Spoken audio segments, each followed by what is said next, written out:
Wow.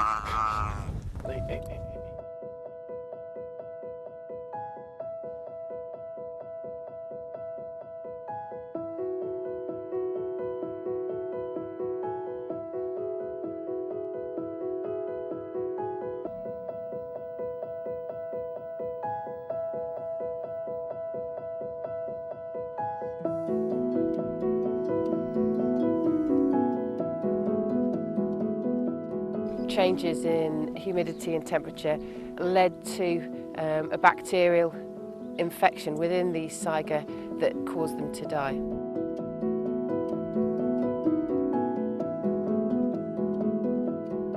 The females which were born last year give already birth right now.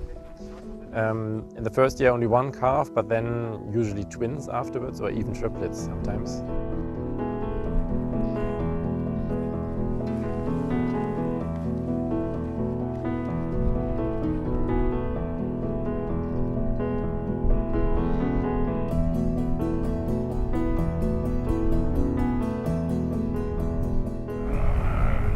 The reproduction is going well, and we will have a population increase.